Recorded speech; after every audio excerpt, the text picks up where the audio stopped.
Second. All in favor say aye. Aye. Okay. Minutes are adopted. Item number 1 on today's finance agenda, authorization to execute an agreement with Milliman to prepare the actuarial valuations and GASB 68 report, the hourly pension plan, not to exceed 12.5. Ms. Standridge. Yes, good afternoon, council. Good afternoon. This item and actually items 2 and 3 are all in general kind of the same service that we're asking for the contract.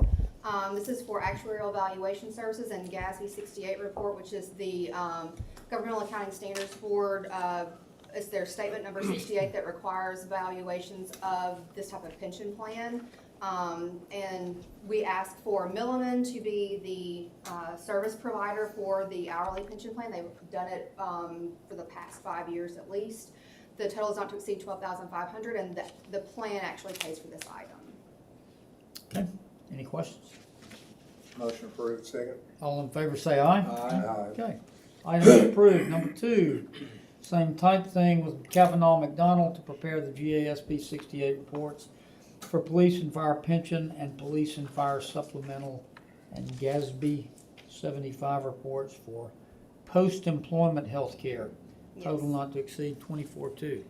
So we're asking for Kavanaugh McDonald to perform the services for GASB 68 and then GASB 75, which is really the same thing as 68 before the post-employment health care, which is they call it an OPEB plan, other post-employment benefit plan. Again, these are actuarial valuation services, and all 3 of these reports that will be done by Kavanaugh McDonald will come out of Accounting and Finance's outside services budget. Motion approved, second. Question, so we the city do pay for that valuation? Yes, sir, because we Because sponsor that's these plans. used, beg your pardon? Because we're the actual sponsors of these plans. The Okay. hourly pension fund is a closed plan, and because it's a closed plan, it is completely self-contained. We still, Okay, we're the plan sponsors. we are Okay. the plan sponsors for all of these. All right, there's a motion and a second. All in favor say aye. Aye. Okay, item is approved. Number 3, also with Kavanaugh McDonald, actuarial valuation services of the police and fire pension fund to the RSA not to exceed 15,000. This is the annual conversion cost plan or valuation for the plan that we will be moving from the police and fire pension into RSA. If you will recall, I did a large presentation in December of this past year that kind of showed the updated valuations and the cost for conversion. This is going to just be that update for this upcoming fiscal year. So when will we, the council, receive that report? I'd like to have them done around the same time, and so I would like for this to be done probably around the December of 23. We'd have it. We'd It'll have be the December of deliverable. 23? Yes, sir. We'd have the deliverable in around end of November 23, and then I would be able to present the findings to you in December of 23. Okay. Yeah. How are we still on track with that information you gave us? I mean, everything. I mean, there's been some changes since a few of one of the items that, and so this is kind of getting off track of the item that's up for debate, but I will say that SSUT possibly being a non-starter in the current legislative session, that will impact some revenue items that were currently in that plan. I will tell you that the market volatility this year and some of the market losses this year will impact the valuation, and those costs will probably be going up. So yes, there have been changes, and that's why I think I want to get this done every year to be able to make sure that we are as on track as possible, that we're planning as much as possible, but even some of the revenue items that I put in for, planning to be able to supplement that cost, those might not be as we Would this set us back a year, or what do you think? I'm hoping that it will not, actually. I think that we had planned, some of the items that we had put in the plan should cover us well enough that I hope that we're not put behind. Depending on how this valuation comes back and what the market volatility and some of the losses really show us, we'll know for sure.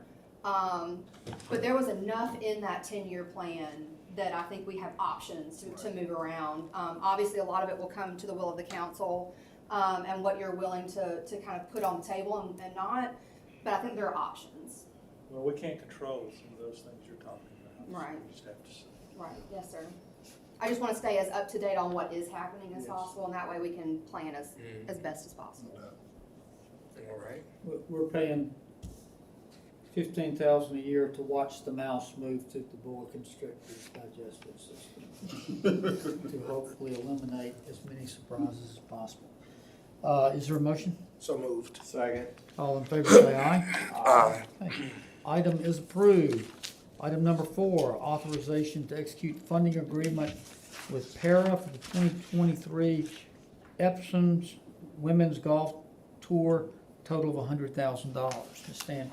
Yes, sir, this was, the item that was brought before Finance Committee last week, I think the week before as well. So this is the funding agreement that has been, drafted for for Para to be able to receive up to $100,000 for the golf tournament. Within your packet, you will see the financial information that Para has submitted. I think it starts on page 5. It will show you the, final budget that they plan for their projection on the event, the overall profit loss of the tournament, kind of as they project now at $62,793, and then the overall possible loss to Para with any capital improvements of $112,000. I did talk to Para regarding the amount that they were asking for, and then seeing this planned budget. And we have kind of come to an agreement that they will only really have this funding as needed. It's a not that it's drawdown. going to be done ahead of time for them to have a possible profit on the event. It's only going to be on a need basis. Okay, thank So you. moved.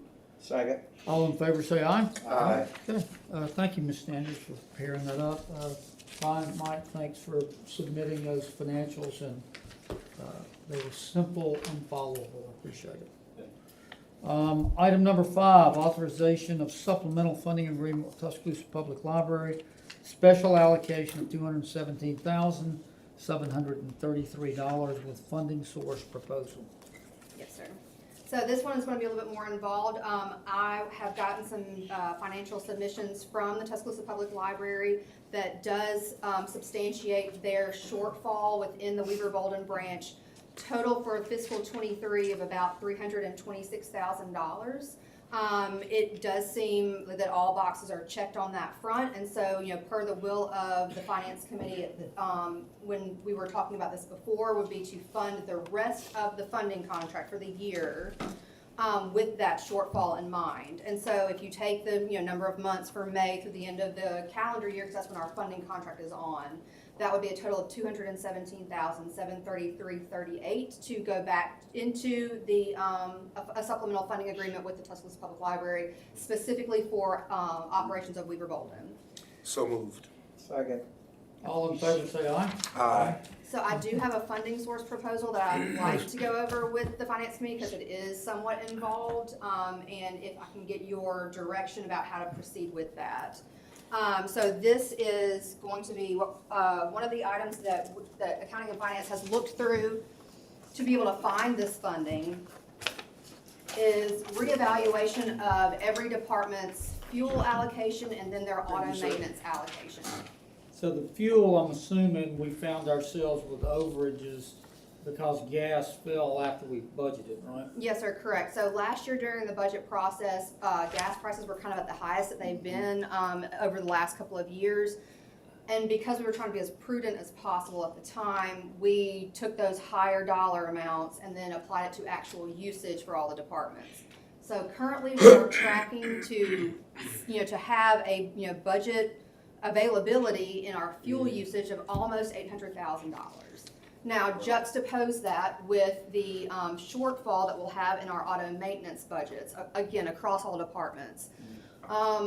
With inflation, one of the heaviest hitting areas that we've seen, and I think we've briefed the council on this in some of our budget presentations, quarterly budget presentations in the past, is that our auto maintenance costs are kind of through the roof, and we're projecting that we'll be over budget in all departments of about $350,000. If you take those two together, the $800,000 possible surplus out of fuel, $350,000 possible budget overage in auto maintenance, we come to a total, possible availability of $450,000. That's our projection, $446,423 exactly. If you apply the 217 for Weaver Bolden to that, that leaves about $228,000 that we could put back into the contingency right now. Okay. That is our proposal, and if that is amenable to council, we will have that on council for budget revision next week. There's a lot of nodding north and south. Let's prepare that. Is there anything else, Ms. Tanner? That is it. Thank you and your department, particularly for the library work. That's been long. We worked through it well, and I appreciate it got a little muddy and complicated, and I appreciate y'all's help. I think what we'll do for this upcoming agency funding year is, I think now that we've got a good handle on it, we should be able to do it well moving forward. Okay. That works And well. speaking of agency funding, when do y'all start pushing out the packets? Oh, that's a great question. We actually just pushed them out yesterday. Oh. How serendipitous that question is. We just pushed them out. The application portal has been opened. Okay. And alerts to everybody have been sent out as of yesterday. Now, if there's another one that you would like to have alert and for us to maybe counsel on how to do No, it. this is a discussion item, and I know Mr. Wilson and I have talked. I think the mayor and I, as we look to try to, left to its own inertia, agency funding just spreads out more and wider and bigger. And I know Mr. Wilson and I talked about trying to categorize some of the applications, because we've talked about before the duplication of Service. funding and effort. And funding. And so I don't know, obviously the packets have gone out, it's not a prerequisite to them going out. But before they begin coming back in, I think, Mayor, you snapped in on what we're talking about, that, if we've got 4 different agencies doing this, why are we funding it 4 times?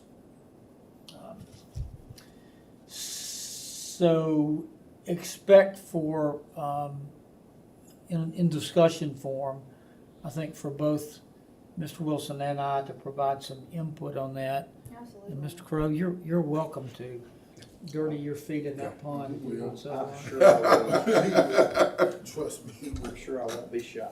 We can package them and present them however is necessary for the best decision to be made, absolutely. And the other thing that came up in discussion was, We will make certain to add municipal security on the page publicly.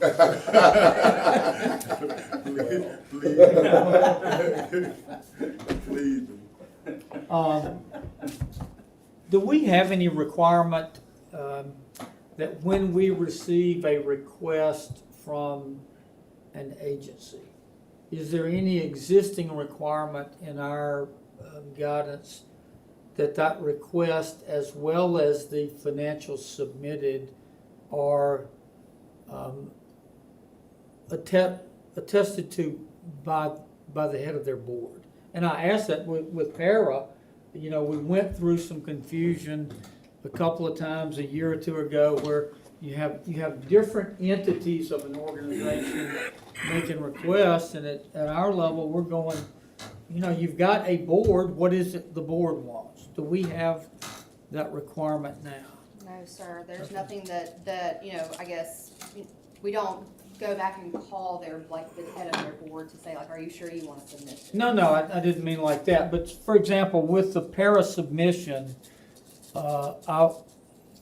it was a relief to me to see that this request that we just dealt with came to us signed by their chairman of their board and their executive director. That tells me, this is an organizational request, not a somebody or some faction within an organization request. Mr. Busby, if I may, since you've opened it up, and this has been something that has been very difficult over the years, and many councils, even when I was on the city council, have tried to tackle the idea of agency The funding. path is littered with the bones of those before us. And it is, and because, as we all know, there's so many good agencies, so many good people who work for those agencies or on their boards, and do a lot of great things for Tuscaloosa. So that's my preamble.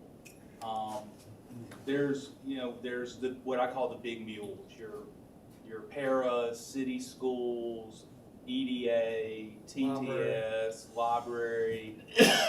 I'm probably transit. There may be another one or two out there. They're going to be, for the most part, well managed, provide audits to us, provide budgetary information. They themselves have their own internal controls that we can rely on, that Carly can talk CFO to CFO with. And those, for the most part, we might disagree on programming or initiatives or something like that, but we all have a high degree of being comfortable with how and what's being funded. I think something for this council to think about moving forward, and I would actually lump in CDBG and home funds too into this discussion. The federal funding side really never gets looked at, and many times the agencies that we fund on the federal side also receive funding on the general fund side. So you might want to take a look at that as well. One of the things over the years that we've never been able really to propose in our budgets, and maybe it's something that kind of, you get to the end of the day and you just don't have enough to put it in there. But maybe it's something we need to discuss more as a council, is that we really, for the agencies that are getting, I'm making up a number, it's arbitrary, don't hold this against me, but $250,000 and below. It's really hard for us to know what they really do with our money. I mean, we come in here and we get a good sales pitch and we fund it, but then it's just a matter of faith. If Para, and I'm only picking on Para because they're here. Because they're here. They're here, but if Para tells us they're gonna use this money for Bowers Park, we've got a really efficient way to know if that money was spent for Bowers Park. But on these smaller agencies, we don't know. And I think at some point, having some internal control for us, because these smaller agencies, what's the limit that they're not required to have an audit or It's small, it's 25,000. Yeah, and that's a lot of. That's your every 3 years, isn't it? No, an audit's required annually. Oh, I will say that we adjusted the application this year to ask every agency that is filing an application with us exactly what they will be spending, the agency funding amounts on. So, because we're trying to work in some amount of internal control with that, so I do think that we'll have some amount of a vehicle to, enact some oversight, some monitoring of that. It's just whether or not, But not to argue with you, CFO, no, but let's say Walt Maddox program for kids. Which, how can you be against kids, right? Yeah. The Walt Maddox, you give me $15,000 for a mentoring program. And in my application, I say, we are going to provide certified classroom teachers twice a week within this place. And you go, hey, that's a great idea, we're giving you $15,000. How do we know that $15,000 actually went there? so you do it two ways. First of all, they're required to file financial information with us, even if it's not an audit. It must be in some way attested by a CPA firm, whether or not that's going to be a review or a compilation service. So So they'll when- file. That's what I was thinking. So when do they have to attest? Well, hang on, I'll let me do the full picture and then we can do the debate back and forth. So they'll file the financial information with us. Usually it's gonna be after their fiscal year end is over. So if their fiscal year end, we usually ask for about a 3-month to a 5-month turnaround after that. However, during the year, we will also plan on doing monitoring services. So we'll have a checklist for each individual agency on what they said they're gonna spend their money on. And quarterly, or, if we wanted to do it, I hate to do it monthly, I don't think that's necessary, but have a quarterly visit to their on-site operations to make sure that they are doing that. And so if their financial information, even detailed out, required to show that they at least, if we're giving you $15,000 to do Walt Maddox's, daycare program on weekend afternoons from 2 to 5 p.m. and that you at least have to serve 35 kids in that program, then we will be going out between 2 and 5 p.m. on a randomly selected Who day. on your team does that? Our grants team will, so it would be Dana Pig will be the one doing that. She has an accountant attached to her that she could be On doing that. general fund agencies? Yes, sir. On general fund funded agencies, we send out a monitor. That's what, You're studying. so we've been working to implement the monitoring service for the last year, and we can only do that when they're telling us what they're spending our money on. So it's going to be this first year that we can do that with the new application that we're taking. I'm glad to see we're gonna be taking that step. The problem is though, once they've spent it, how do you retrieve it? I'll ask our city attorney to be able to handle that question, But if we want to do certainly, If we recapture. knew they weren't doing that, we wouldn't fund them the next year, right? You went from the next year, and, you know, hopefully within our funding agreement, there'll be a contractual requirement to be able to do like that. We'll be building out hopefully the scope of service within our funding Is there a contract. contractual requirement right now? We have a funding agreement that sets out the legal basis for funding each of these entities. So it would be a breach of contract, and we could sue them for recovery. First thing you do is not fund them again in the future. Ultimately, it would be partly yours and partly the council's decision whether or not we wanted to sue a not-for-profit for $15,000.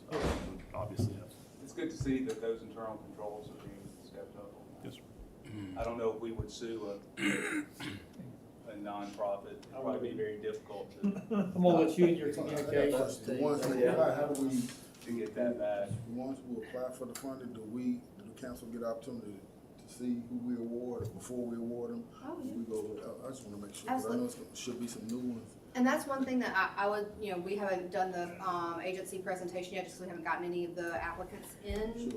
But absolutely, and that's at the discretion of the council about who you would like to see a presentation from.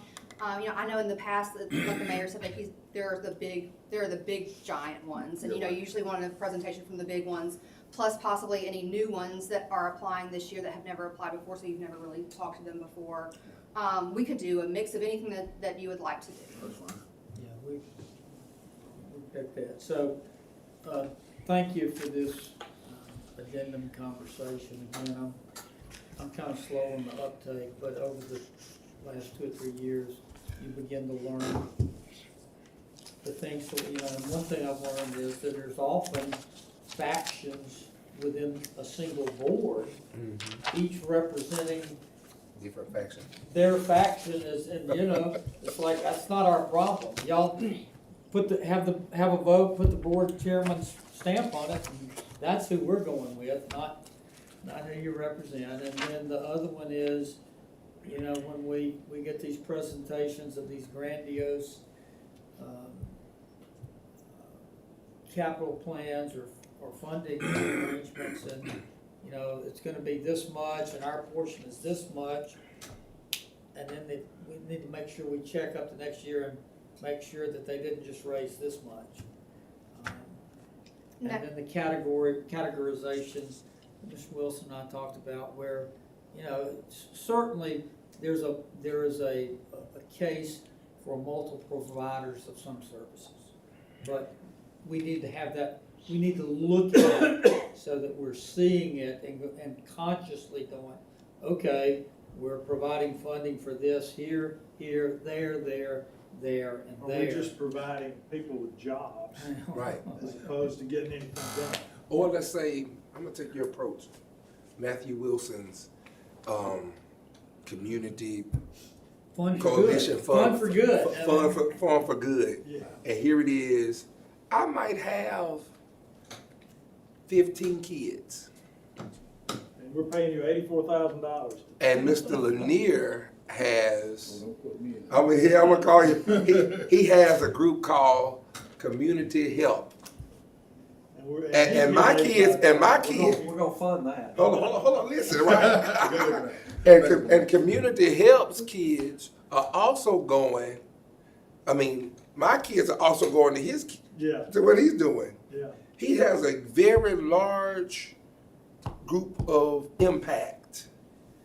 Why couldn't I help him to make it successful, opposed to triangulating into my own and having a little impact when I can can come together with him, We wouldn't pay you $85,000 then. that's why I think it's important that we categorize it. That was the problem we had years ago when every good meaning church wanted Right. to do an after-school program. I believe And you. so we finally said, Cause I remember you Friendship know, had it one. got to be, David had one. yeah, but they were duplicating services Yeah. within the same mile. So it got to be Yeah, a that's- big problem. That's a big problem. I think Well- the challenge is too, you're being asked to fund, and it's in every city faces this challenge, disciplines that really you don't have a lot of, you don't have knowledge of staff, That's staff right. is not That's right. educators or. That's right. And so those ones become more difficult. And I know the city schools wouldn't want to be dragged into that conversation, but it would be fascinating to know what they would think That's good.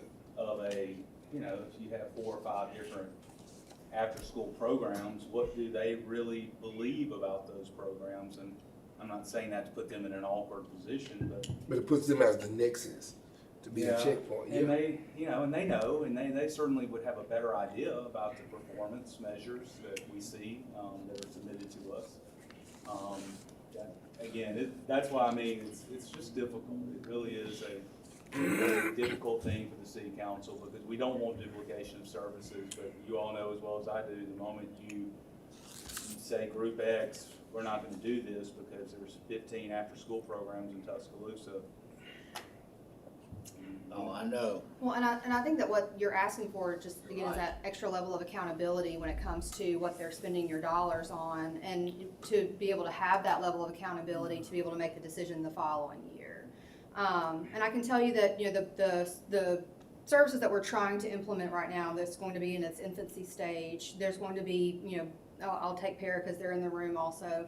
There's going to be organizations that do a myriad of services, and that you won't be necessarily be able to pin down, you know, specifically on things. You know, I think that I think it's going to be about like one step closer to better information for you. I don't necessarily think that for the next year it's going to be this, you know, beautifully laid out, all boxes are checked, and we all feel great about every single decision that was made up and down the board. But I do think that, you know, like Mayor Maddox mentioned, this has kind of been needed for years. It's just an extra level of accountability, an extra level of monitoring, and then that information reported back to you for you to make a decision again next year. All right, well, thank you very much again. Same comment, we appreciate what ANF is doing on that front. So helping. All right, gentlemen, is there any other business? Second. All in favor of adjourn? Say